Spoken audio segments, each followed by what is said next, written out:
voulons pas de mal à notre planète. Salut les terriennes, salut les terriens. Bienvenue dans votre talk du samedi soir. Bonsoir. 4 terriens de choix avec nous ce soir. Samia Ghali. Samia Ghali, mesdames, messieurs, la révélation marseillaise. Avec Mathieu Valbuena quand même, Samia, non? Jean-Marie Bigard.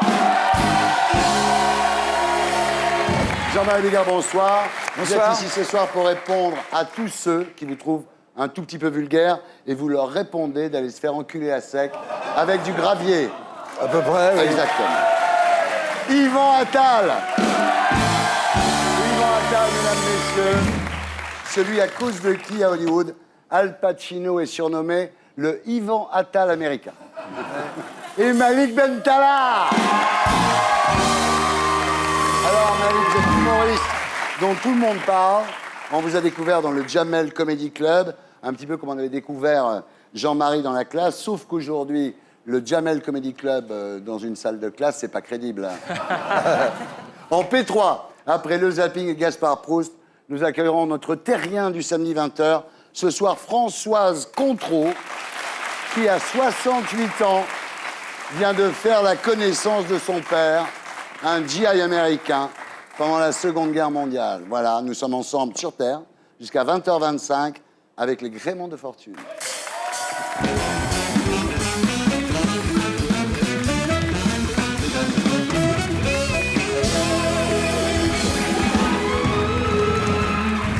Samia Ghali, bonsoir. Bonsoir.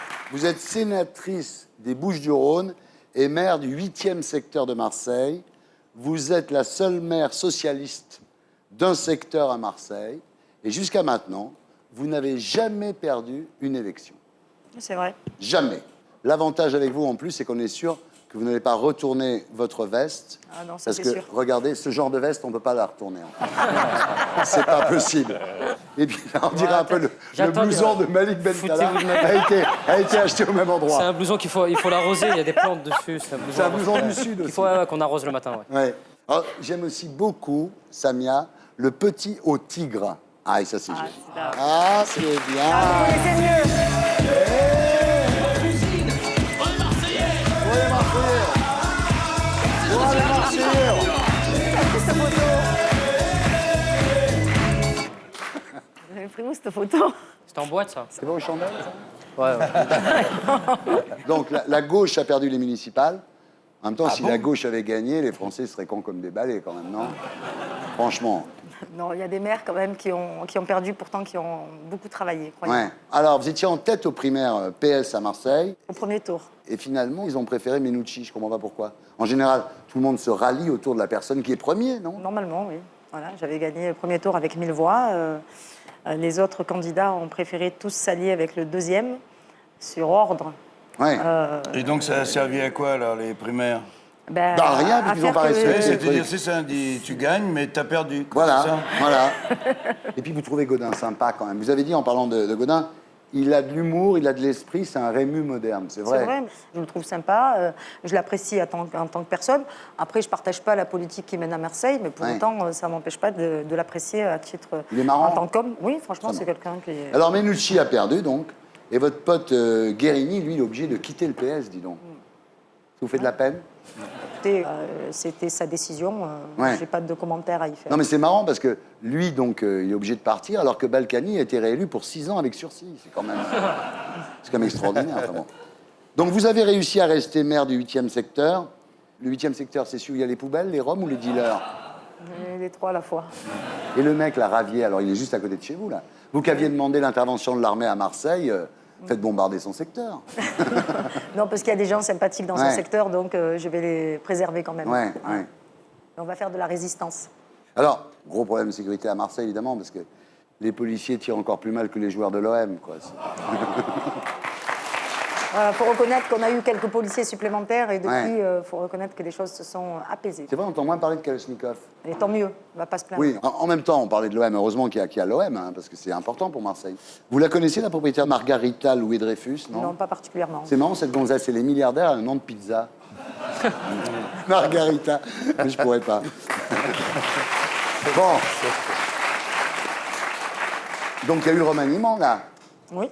Hollande, en fait, il voulait pas remanier parce qu'il a dit qu'il y avait déjà un changement d'heure il y a 15 jours, ça fait beaucoup quand même. Non, mais il n'est pas pour le changement, Hollande. Vous en pensez quoi de ce remaniement, alors? J'espère surtout que la politique qui est menée va être différente. Et vous l'aimez bien, Valls, quand même, non? Oui, je vais pas. Vous savez, le problème, c'est pas la question des hommes et des femmes qui sont au gouvernement, c'est Ouais. la politique qu'ils vont mener. Vous avez préféré le remaniement ministériel de Hollande ou son remaniement conjugal? Son remaniement conjugal, ça le regarde. Ouais. Par contre, l'autre, ça nous regarde quand même. Ouais, enfin, sauf que Hérault ne le savait pas, qu'il était viril, il l'a appris par Closer, vous êtes au courant, quand même. C'est possible. C'est possible, bien sûr, c'est possible.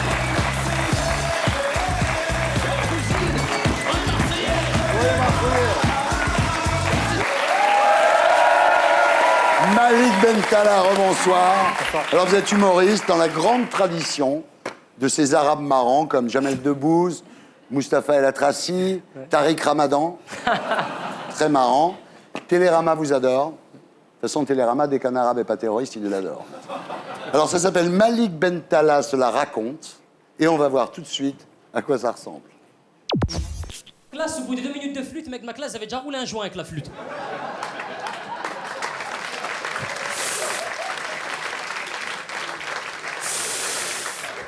Faut souffler, Mahmoud. Oh, smahli. 12 mecs en survêt Lacoste, jaune poussin en train d'essayer de chanter. Allô, maman, bobo. Allô, maman, bobo. Eh, les mecs les plus dangereux de l'établissement, balafré, il leur manquait des dents, ils chantaient full sentimental. On a soif d'idéal, attiré par les étoiles, les voiles. Bravo. Oh, c'est bien. Alors, Malik, après 2 casinos de Paris à guichet fermé début mars, Oui. vous serez sur scène à La Cigale les 22, 23 et 24 mai, avant une tournée dans toute la France, d'octobre à décembre. Ouais. Ça fonctionne. Écoute, je suis arrivé avec le Jamel Comedy Club et le plus dur commence, c'est faire sa carrière tout seul avec Ouais. son nom, donc ça se passe plutôt pas mal, ouais. Alors, qu'est-ce que ça vous fait de vous retrouver face à celui qui a rempli le Stade de France? Le Johnny Hallyday de l'humour. Bah oui, bien évidemment.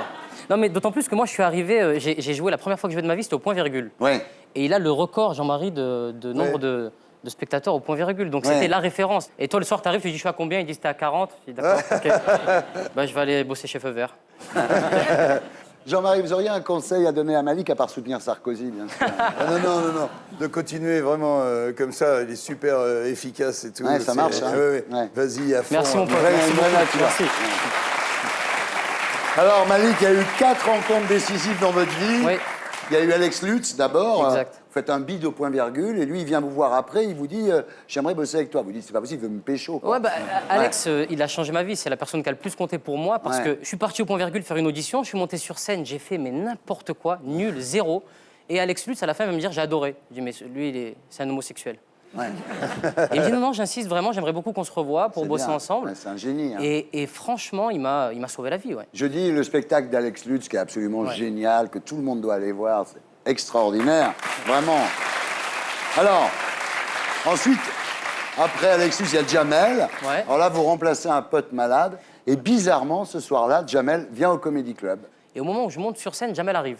Ouais. Donc, je suis en pression, je monte sur scène, je fais un sketch, il vient me voir pareil après mon sketch, il me dit est-ce que tu as une structure, des gens qui s'occupent de toi, tu as une famille, tu as déjà mangé de la viande et je lui dis non, et là il me propose de revenir, d'intégrer la troupe du Jamel Comedy Club. En jusqu'à fait, ce que... ce qu'il faut dire quand même, c'est qu'au départ, Jamel, il a hésité entre vous faire un procès pour plagiat ou vous engager quand même. Hein. Ouais, il m'a engagé. Et ensuite, il y a Gad Elmaleh. Ouais. Alors, vous rencontrez Gad Elmaleh à Montmartre.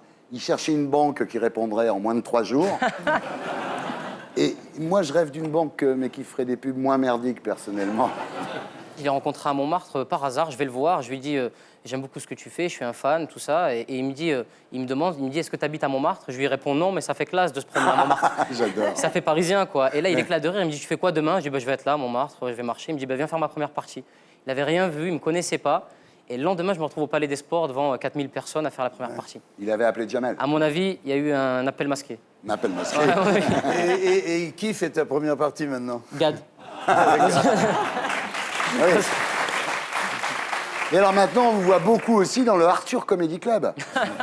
Je remercie Arthur parce que c'est vrai que prendre des jeunes qui débutent et qui n'ont pas forcément un nom, Aujourd'hui, on est beaucoup dans le calcul, dans les chiffres, les parts de marché, Ouais. l'audience. Et Arthur, il m'a donné ma chance dans son émission. Et il continue de me rappeler régulièrement. C'est une émission que j'aime faire. Ouais, Ça se passe bien, elle marche se passe- bien, l'émission, Elle hein. cartonne et je suis très content de la faire. Alors, compte tenu de tout ça, Malik, vous ne serez pas étonné que nous fassions une interview le meilleur du pire.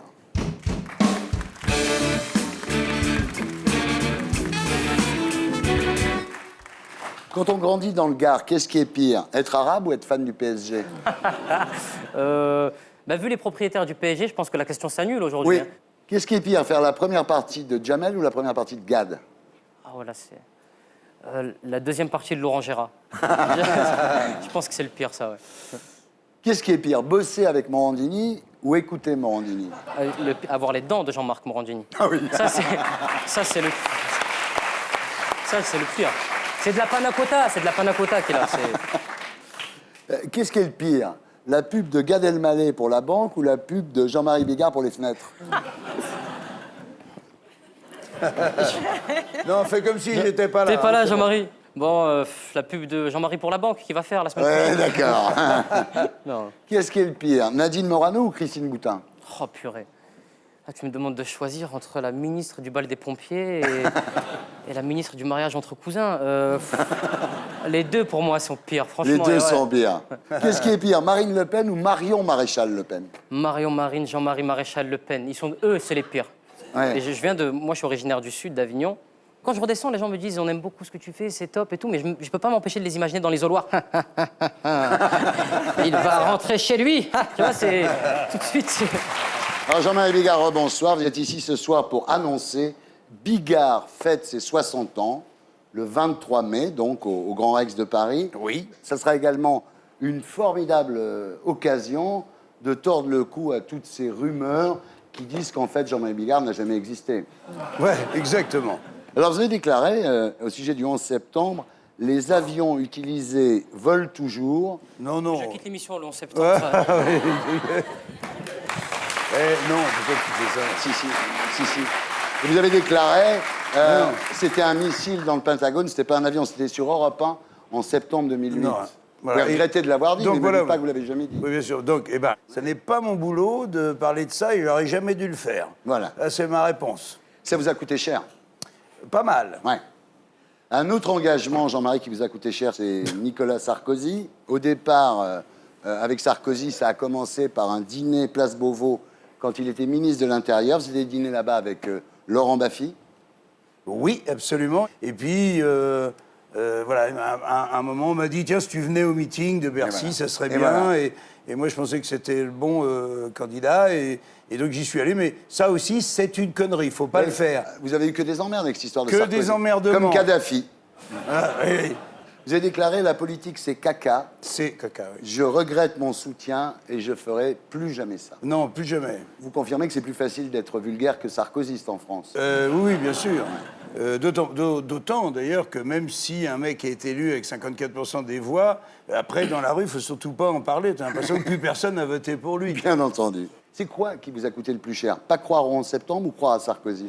Qui était pas mal quand même, parce que moi, en 6 mois, je suis arrivé à me mettre la gauche à dos en encourageant Sarkozy, le 11, et je suis allé voir le pape. Oui. Donc, les gars. Donc, ça a fait chier à peu près tout le monde, tu vois. Et c'est pas mal de faire ça en 3 mois. Et quoi, c'est à réglé peine. comme ça. Ça a Oui. été génial, surtout quand t'es comédien, tu vois. Alors, ce qui est très drôle, c'est quand Sarko vous présente à Benoît XVI, il dit c'est l'auteur du Lâcher de salope, quoi. Non, il lui a pas dit ça. Non. On regarde à quoi ça ressemble. Non.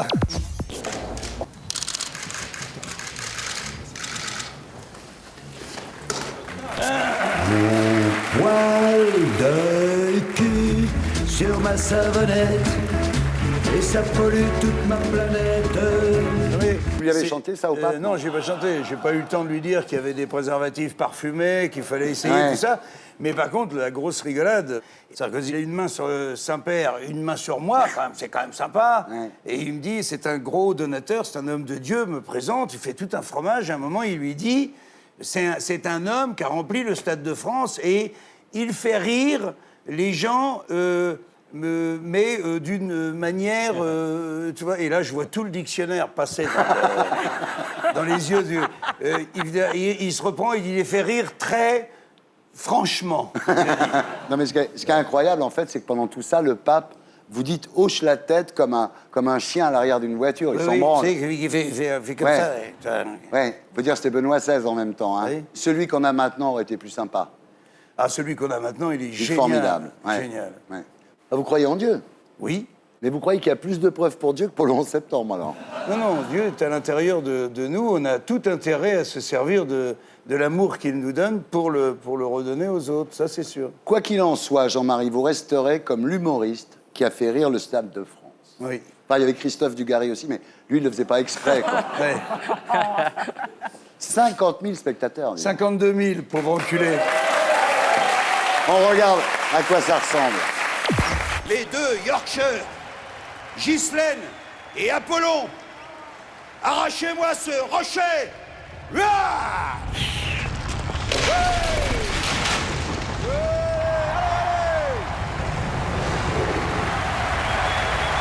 Bonsoir les amis. Merci.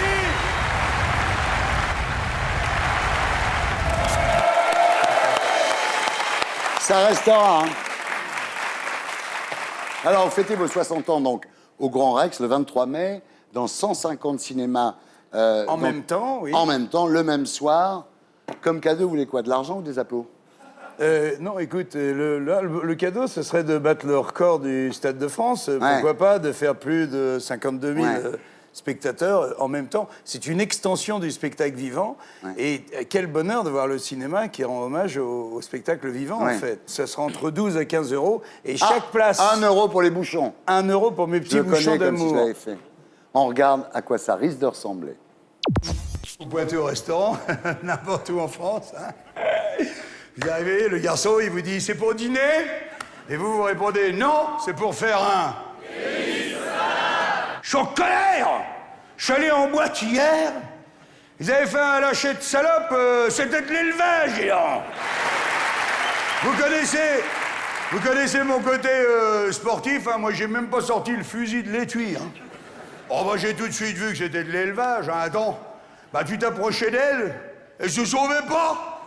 Elle restait là. Elle voyait même pas qu'elles allaient se faire tirer. Obligé de leur mettre un coup de pied dans le cul pour éviter la boucherie. Ah oui, parce que moi, la salope sauvage, je sais ce que c'est, hein. Oh, bah, la salope sauvage, tu la vois tourner du cul au loin, mais tu la tires jamais. Poil de cul sur ma savonnette. Jean-Marie, pour fêter vos 60 ans, on va faire une interview. 60 ans.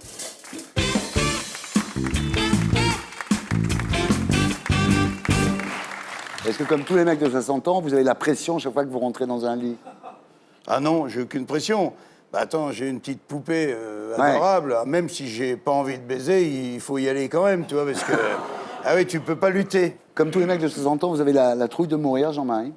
Alors là, pas du tout non plus. Ah oui. Je suis prêt tous les jours. Ah oui. Oui, ma prière du soir, c'est que, voilà, ça peut être terminé ce soir. Et le matin, ma prière du matin dit c'est génial, donc on continue alors, c'est super. Est-ce que, comme tous les mecs de 60 ans, vous comprenez rien au rap?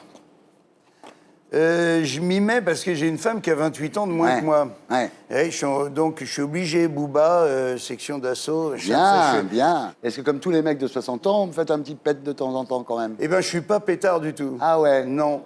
Moi, je suis plus drôle bourré que défoncé. Que défoncé, ouais. Ouais. Est-ce que, comme tous les mecs de 60 ans, vous rentrez un peu le ventre quand vous êtes à la plage? Ça peut m'arriver, mais bon, je le sors exagérément pour rigoler plutôt. Ouais.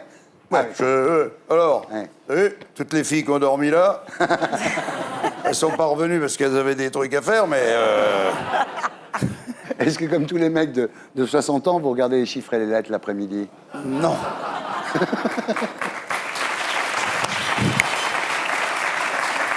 Yvan Attal. Yvan Attal, rebonsoir. Alors, Yvan, vous êtes ici ce soir pour nous parler de votre dernier film en tant qu'acteur, Le Dernier Diamant, d'Éric Barbier, avec Bérénice Bejo. Mais auparavant, je voudrais qu'on revienne quelques minutes sur votre précédent film, qui s'appelle Son épouse, de Michel Spinoza. Vous jouez le rôle du mari de Charlotte Gainsbourg. Alors, c'est un rôle de composition, parce que dans la vie, vous n'êtes pas marié. Non. Vous n'auriez pas préféré jouer le rôle du mari de Charlotte Gainsbourg dans Nymphomaniac? Alors, quand vous travaillez avec Charlotte comme ça, vous jouez un film ensemble tous les deux, est-ce que quand vous rentrez chez vous le soir, vous n'avez pas l'impression de ramener du boulot à la maison? Un peu. Un peu? Un peu, si, évidemment. En tout cas, ça va bien tous les deux en ce moment. Très, très. Ça fait un moment que Voici n'a pas annoncé votre séparation. Et voulez-vous marier toujours? Parce que c'est pas faute d'avoir demandé. Regardez. Je voudrais évidemment dire à mes amis présents que je les aime, à ma famille, à ma femme. Il est d'ailleurs pas ma femme. J'ai l'habitude de dire ma femme, mais c'est pas ma femme. Si aujourd'hui, publiquement encore, je peux te faire une déclaration, si tu veux devenir pour de bon ma femme.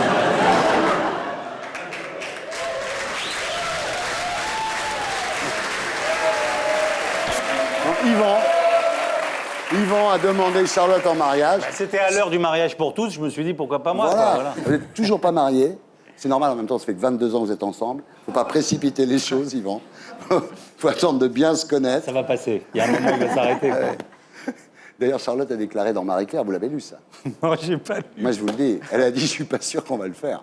On va pas le faire. Non. Non. Mais c'est normal. Les 3 enfants ensemble, elle va pas s'engager à l'aveuglette. Hein, Et on a... Lâche-moi maintenant. Bon, Charlotte, c'est fait. Israël, on va éviter. Ok. Hein, pour une fois. On passe au film. Allez. Alors, le film, c'est Le Dernier Diamant, donc d'Éric Barbier, avec Bérénice Bejo et vous.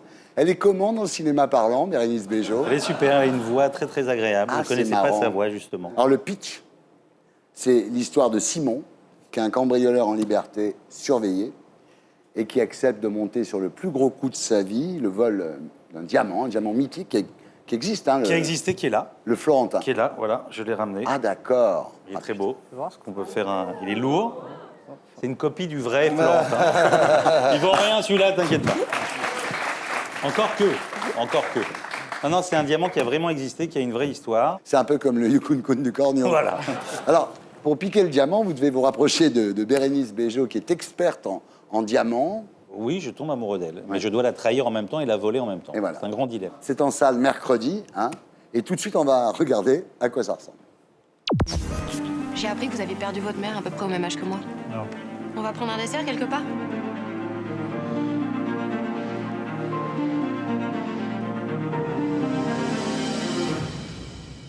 C'est parti.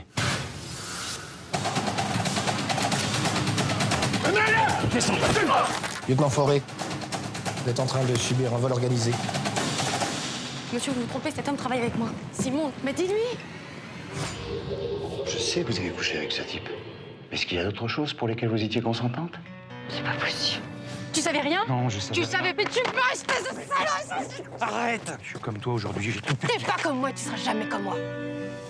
Voilà, Le Dernier Diamant d'Éric Barbier, en salle mercredi. Je trouve que c'est génial dans ce film, qui est un vrai film de casse. Je trouve que ça faisait très longtemps qu'on ne faisait pas des films de casse. Ouais. On a fait ça pendant très longtemps en France. Ouais, c'est vrai. On n'en fait plus. Et moi, j'adore les films de genre parce que je trouve que c'est des films... c'est du cinéma, c'est tout ce que j'aime au cinéma. Ça veut dire, il y a du spectacle, il y a des rebondissements, il y a de la mise en scène. Et c'est pas simplement des sentiments, quoi. Alors, Yvan, maintenant, ça va être très dur pour vous. On va faire une interview Hardy Speed.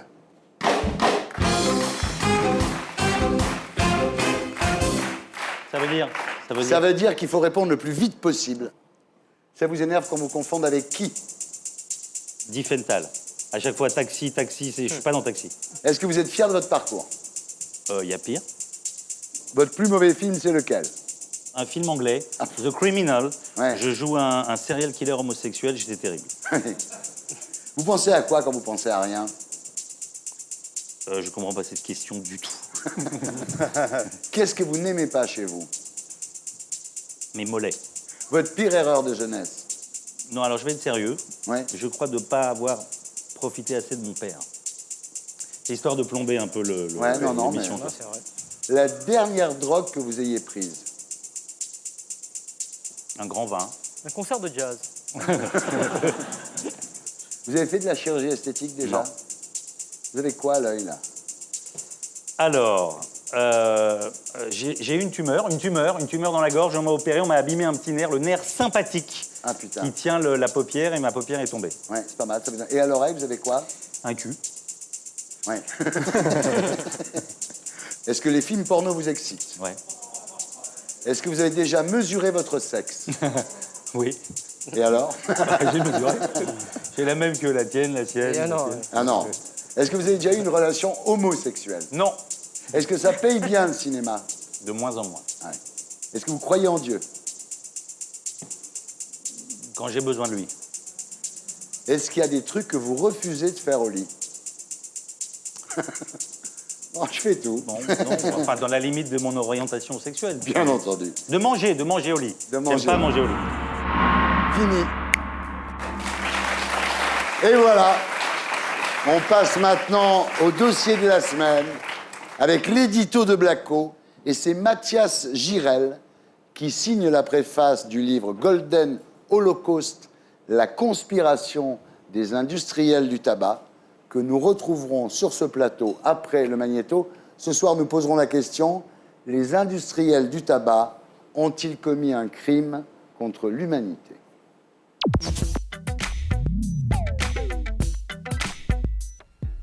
Chaque jour en France, le tabac tue 200 personnes. C'est un peu comme si un Airbus A321 s'écrasait chaque jour dans l'indifférence quasi générale. En effet, alors que la cigarette tue 73 000 Français chaque année, le gouvernement ne mène aucune politique d'envergure pour lutter contre ce fléau. Alors bien sûr, c'est marqué en gros sur les paquets que fumer tue. On voit les maladies atroces que ça provoque. Mais ça ne suffit pas. 9 fumeurs sur 10 reconnaissent qu'ils voudraient arrêter. Et pourtant, le nombre de fumeurs ne baisse pas vraiment. La Cour des comptes a donc tiré le signal d'alarme. Lutter efficacement contre le fléau du tabac, c'est possible. Le problème, c'est que pour ça, il faut une vraie volonté politique. La preuve, le budget communication pour dénoncer les dangers de la cigarette est 10 fois moins important que celui de la sécurité routière. Pourtant, la cigarette tue 25 fois plus de gens que les accidents de voiture. Pour combattre le tabagisme, la Cour des comptes propose donc de s'inspirer des méthodes de la sécurité routière.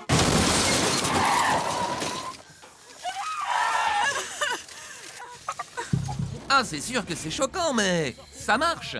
Puisqu'en 90, il y avait plus de 10 000 morts par an sur les routes. Aujourd'hui, il y en a 3 fois moins. Alors, pour lutter contre la cigarette, il faut multiplier les campagnes anti-tabac. Mais aussi taper au portefeuille.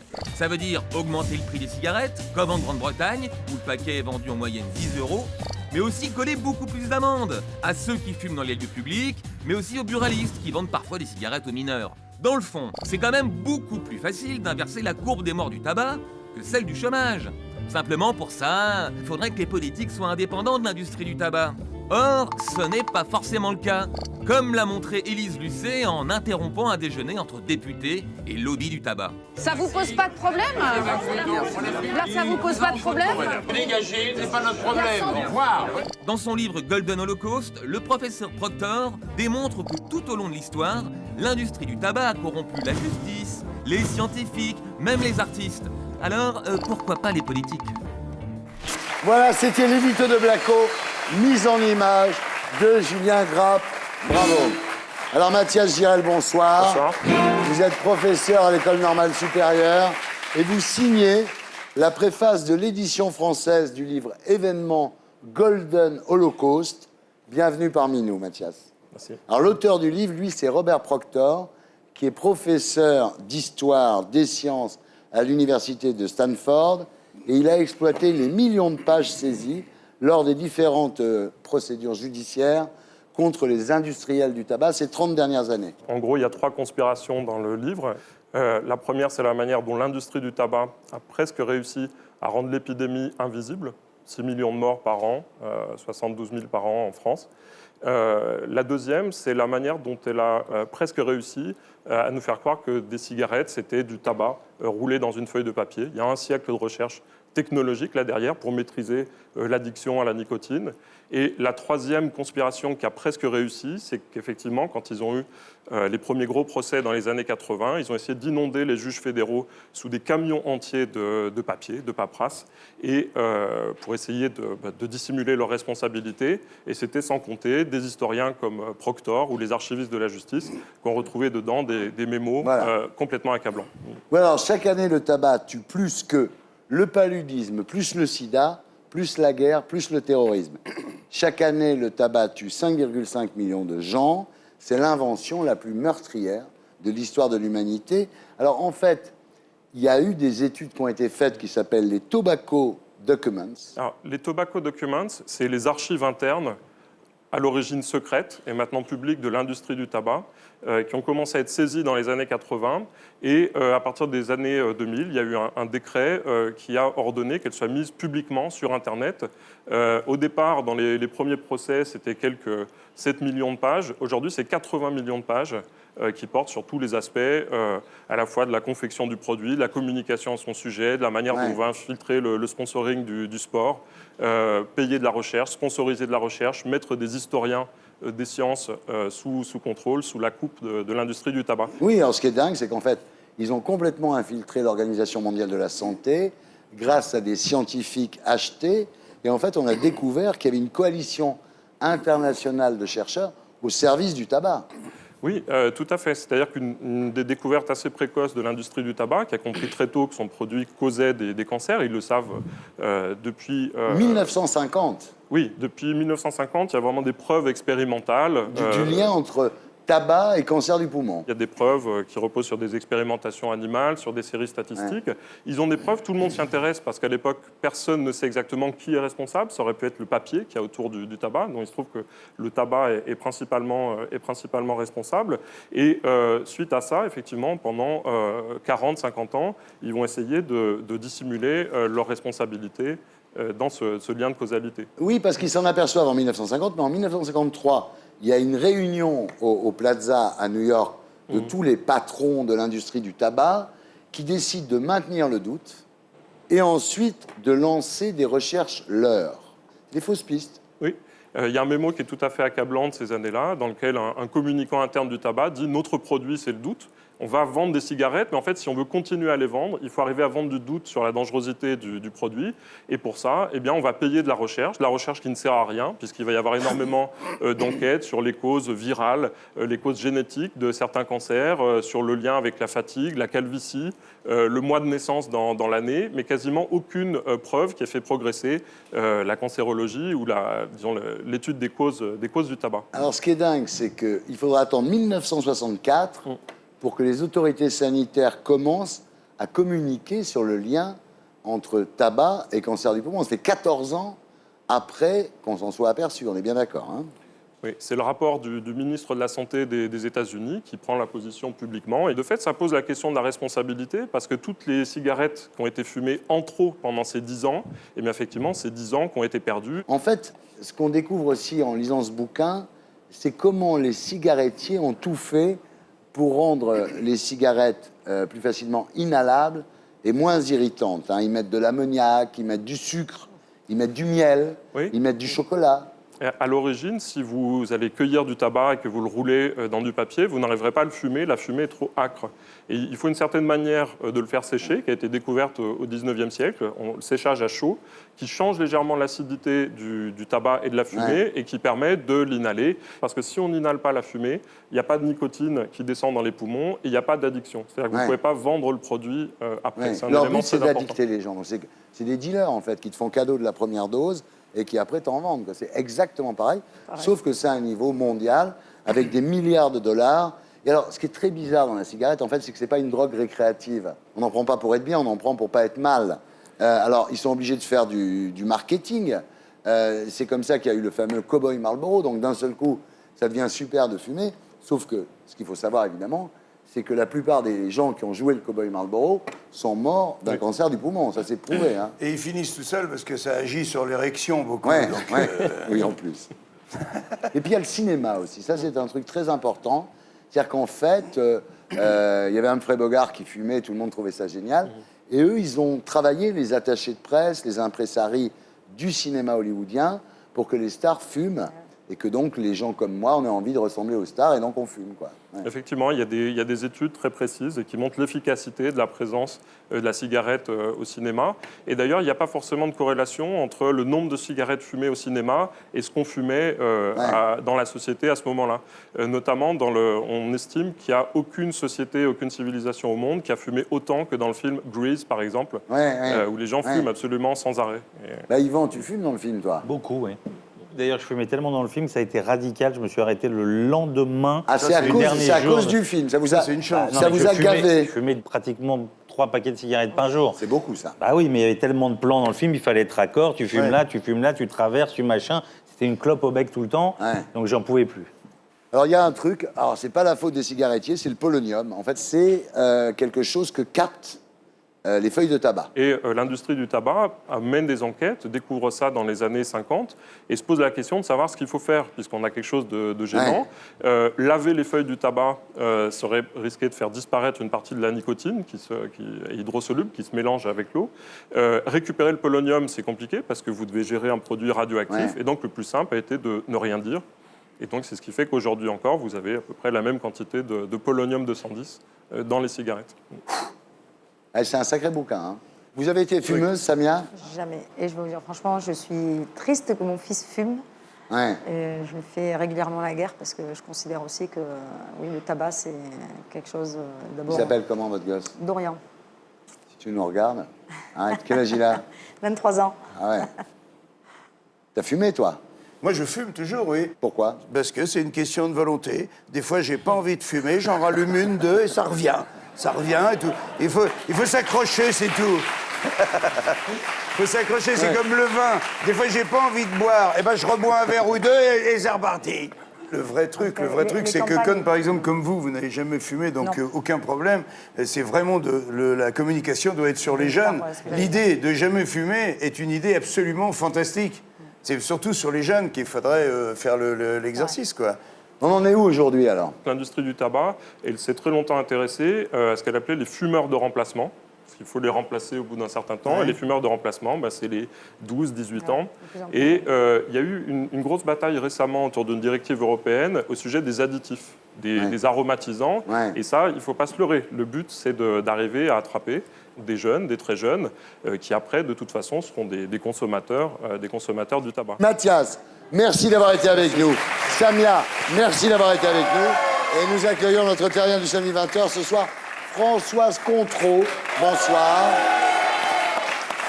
Alors, Françoise, vous êtes née après la guerre, d'une histoire d'amour éphémère entre une Française et un soldat américain. Cet homme, votre père, vous ne l'avez jamais connu. Non. Mais il y a quelques mois, votre compagnon a retrouvé sa trace. Il a 100 ans. Il vit dans une maison de retraite à Los Angeles. Alors, le 26 mars dernier, à l'âge de 68 ans, vous êtes allé embrasser votre père pour la première fois. C'est exact. Nous raconterez votre histoire à 20h. Entendu. J'accueille maintenant Gaspard Proust pour « Elle est pas belle, la vie ?»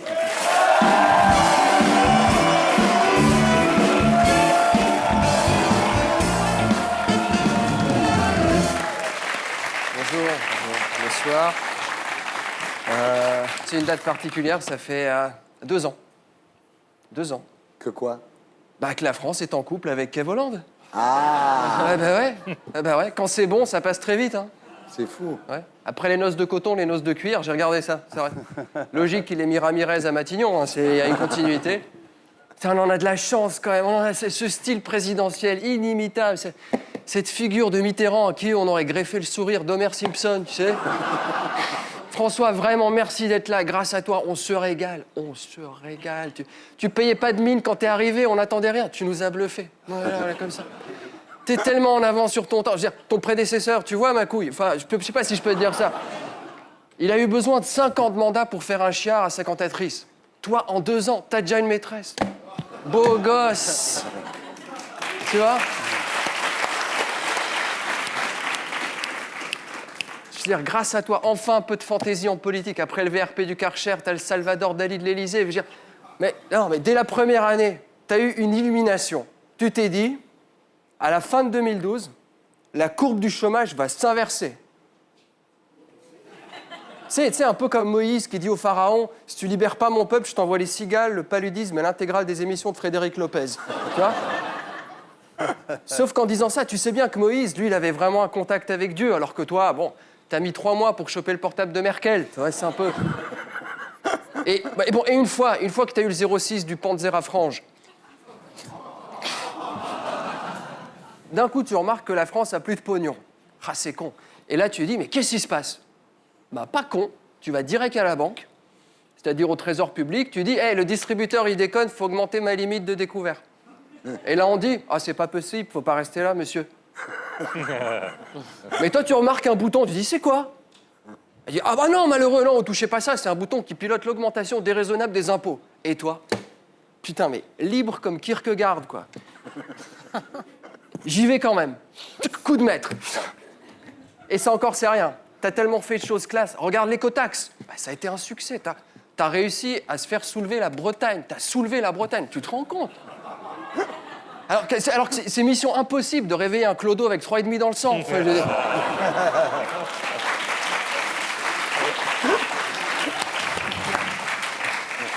Et les gens sont injustes avec toi. On te reproche des choses tellement bêtes, ma gueule. T'as dit l'ennemi, c'est la finance. C'est vrai, t'as dit ça, mais les gens n'ont pas compris. Ce que tu voulais dire, c'est pas que la finance détruit des emplois. Ça, c'est chouette, ça nous fait des chroniques. Mais le problème, c'est que la finance, elle est complètement folle. Bah ouais, elle est d'accord de prêter de l'argent à un pays qui a inventé les 35 heures. C'est ça. Putain de visionnaire. Alors, je sais que 2 ans en couple, ça commence à peser. Au bout de 2 ans, on se pose la question, mais est-ce qu'on continue cette relation? Parce que pour continuer, il faut qu'on ait des projets sécurisants et que le sexe se passe bien. À ce niveau-là, c'est banco sur toute la ligne. Je ne vais pas m'attarder là-dessus, mais en termes de sexe, comment te dire? Je crois que la France n'a jamais autant marché patte de travers. Je veux dire, Villepin l'a secoué, Fillon l'a endormi, et toi, tu l'as fait jouir. Enfin, c'est... En fait, tu vois, François, tu me fais penser aux puceaux des valseuses, tu vois. C'est toujours le mec qu'on voyait pas venir qui fait s'accrocher la fille au lustre. Alors, les projets d'avenir, bah... Après ce qui s'est passé pendant 2 ans, comment ne pas te faire confiance? Durant la campagne, t'as fait le gauchiste, classe. Pouvoir, tu te découvres social-démocrate. A priori, si on te suit bien, à ce rythme, en 2017, t'es le porte-parole de Marine Le Pen. Pas classe, ça? Alors, je dis pas, comme dans tous les couples, toi et la France, vous avez traversé quelques doutes, quelques remises en question. Sur l'euthanasie, par exemple. Mais c'est compréhensible, c'est compréhensible. Toi-même, regarde, t'as mis 2 ans avant de débrancher Jean-Marc Ayrault, tu vois. Je comprends.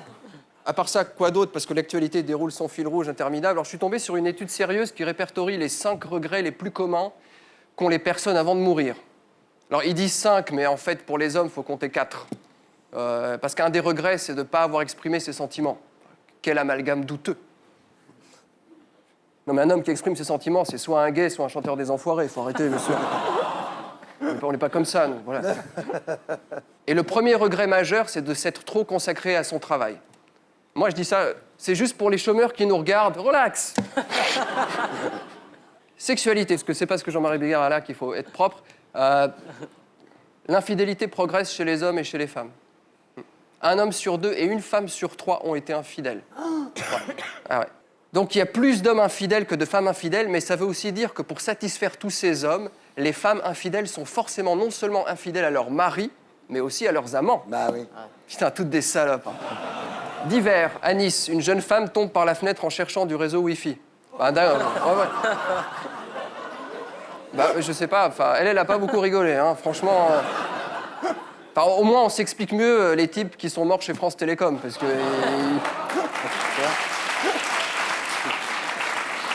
Alors, est-ce qu'il y a une bonne nouvelle? Évidemment, il y a une bonne nouvelle. Bah ouais, le site Sugar Daddy est finalement légal. Tu sais, c'est le site qui met en relation des vieux riches avec des jeunes et jolis. Alors, en fait, le site Jeunes moches avec des vieux pauvres, ça existe déjà, ça s'appelle le site d'Europe Écologie. Alors, elle est pas belle la vie? C'était Gaspard Proust. Vous retrouverez ici la semaine prochaine. Et d'ici là, demain, à 15h sur Canal et sur canalplus.fr. On passe maintenant à notre terrien du samedi 20h.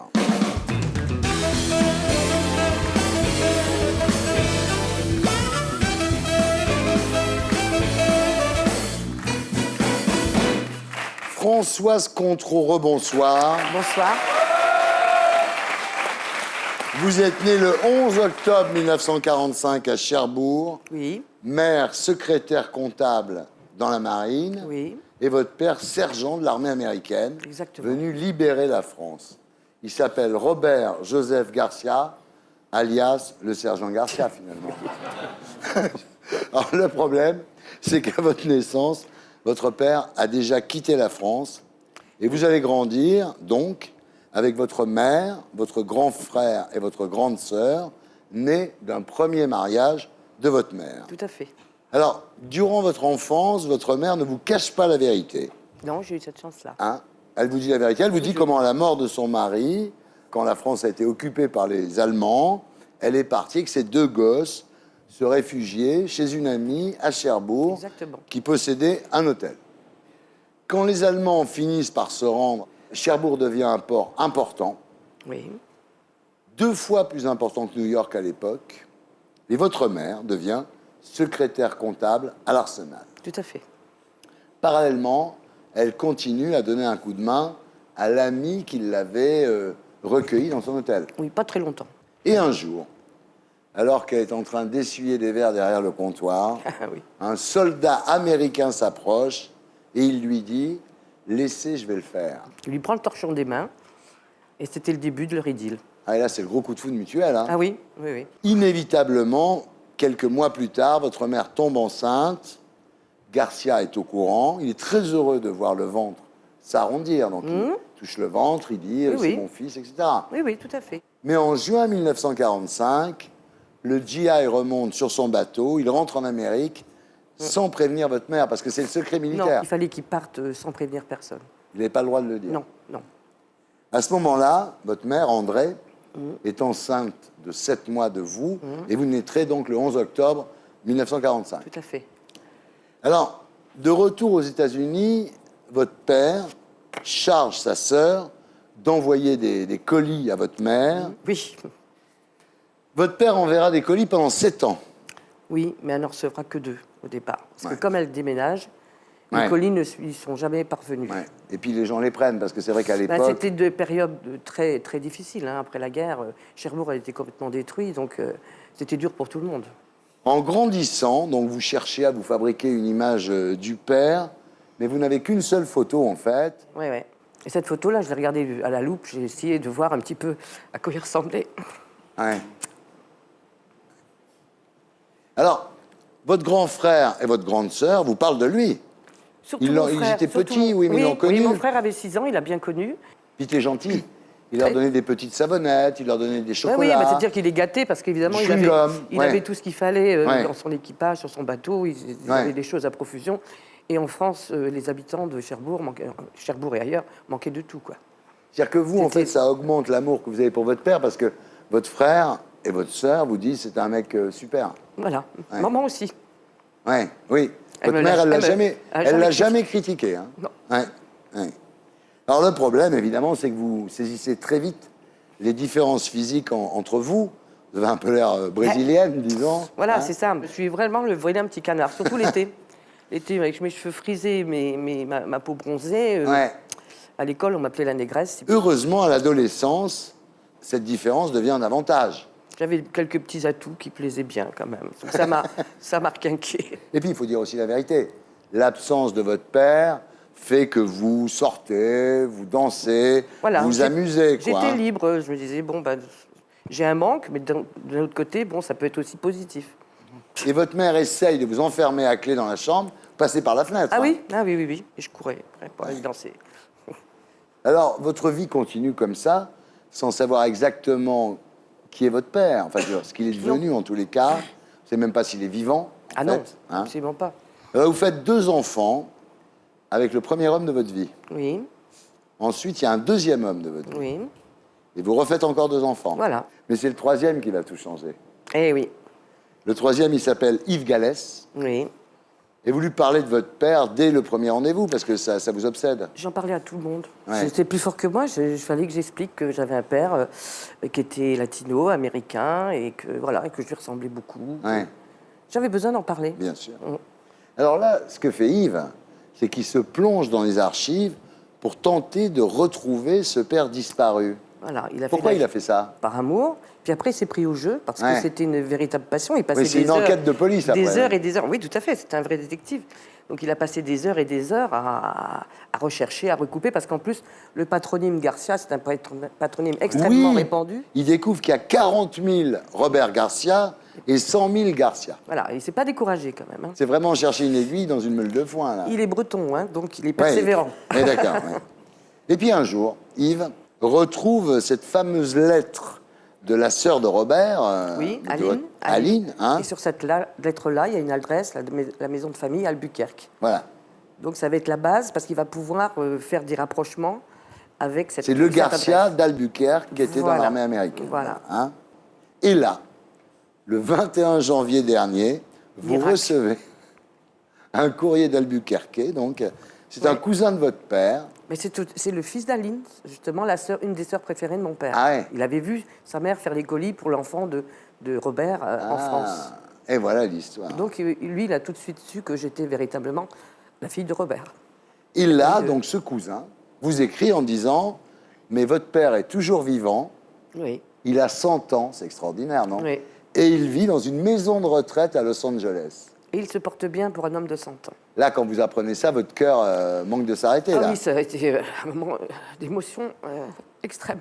Ouais, bah oui, c'est incroyable. Ouais, c'est une histoire hallucinante. Mais oui, ça. voilà, parce que bon, moi j'arrive aussi à un âge avancé, et mon père, à 100 ans, est vivant. Et il n'a pas Alzheimer, il n'est pas grabataire, enfin, je peux dialoguer avec lui. Voilà, et là, en mars dernier, vous voilà parti à Los Angeles. Et oui.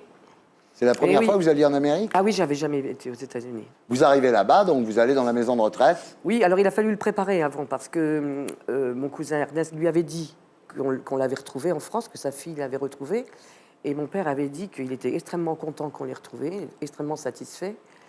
Mais on lui a dit à la maison de retraite qu'il fallait aller avec modération, parce que malgré tout, bon, pas trop d'émotions, on ne peut pas savoir exactement comment il pouvait réagir. Et finalement, donc, on est arrivé, Ernest est venu me chercher, mais il s'était sauvé de sa chambre. Parce que je pense que l'émotion devait être un petit peu trop forte. Oui, voilà. Et donc, il est passé dans le patio avec son fauteuil roulant. Et d'un seul coup, Ernest me dit « Il est derrière toi. » Incroyable. Oui. Grand moment. Oui. Alors, les premières minutes, évidemment, sont un peu tendues. Il vous dit, vous êtes une belle femme. Hein. Oui, mais c'est pas ça ce que j'attendais de lui. Oui. Mais bon, après, ça s'est très bien passé. Mon compagnon a eu aussi une idée de génie, c'est que moi, j'adore les chats. Et mon compagnon, Yves, donc, lui a dit que j'aimais beaucoup les chats. Et alors là, il m'a dit « Ah, moi aussi ». Et il m'a dit « Attends, je vais chercher mon album photo ». Alors, dans son album photo, bien entendu, il y avait les photos de sa femme, parce qu'il s'est marié à 40 ans, sans avoir d'enfant, puisqu'il n'a pas eu d'enfant du tout. Je suis sa fille unique. Il est allé me chercher son album photo, et alors là, tout s'est très, très bien passé. Ça a brisé la glace. Voilà. Ouais. Et il y avait des chats dans son album photo. Ah ouais. C'était pour me montrer ses chats.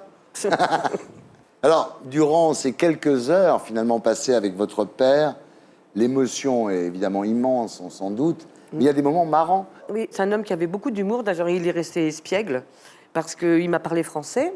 Il se souvenait de quelques phrases en français. Alors, à ce moment-là, votre père, donc, prend votre main. C'est très beau, ce moment-là. Ah, oui. Il la porte à sa bouche et il vous garde comme ça pendant 3/4 d'heure. Oui, il ne m'a pas lâché la main. Jusqu'à mon départ, il ne m'a pas lâché la main. Et lorsque mes enfants sont arrivés, parce que mes 4 enfants ont voulu venir, quand il les a vus, c'est vrai qu'ils sont très typés, ils sont beaux, ce sont les miens, mais il était very, very beautiful family. Parce que lui qui n'a pas eu de descendance du tout, d'un seul coup, il avait une fille et 4 petits-enfants. Et encore, je ne vais pas parler de mes 6 petits-enfants à moi et de mon arrière-petit-fils. Parce que là, ça aurait été vraiment le submergé, là. Hein. Alors voilà, désormais, vous avez retrouvé vos origines. En fait, vous êtes d'une famille andalouse, émigrée aux États-Unis, et vous avez du sang navarro. Mon arrière-grand-mère, apparemment, était une navarro. D'ailleurs, on est allé à Santa Fe, un petit peu faire un pèlerinage là-bas. Conclusion, merci Yves. Ah oui, oui, c'est mon héros. J'ai 2 héros. Je m'étais promis de ne pas pleurer. Ouais, c'est dur. C'est dur. Qu'est-ce que c'est beau. Super histoire, bravo. Merci. Et bravo Yves. Merci. Bravo Yves.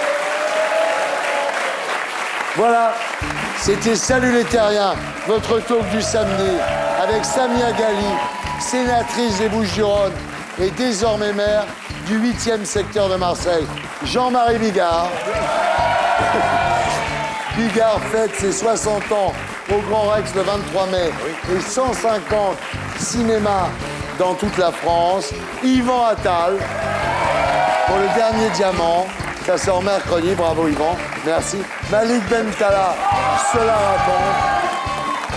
Les 22, 23 et 24 mai à la Cigale. Mathias Girel pour Golden Holocaust chez Équateur Documents. Et Françoise Contreau. Merci beaucoup. Merci beaucoup, madame. Merci à tous ceux qui m'ont aidé à faire cette émission. Je vous laisse avec Roland. Rendez-vous ici la semaine prochaine. Et d'ici là, sur canalplus.fr, avec en bonus le top des vannes, l'édito de Blacko, les meilleures interviews formatées et Gaspard Proust. Salut les terres.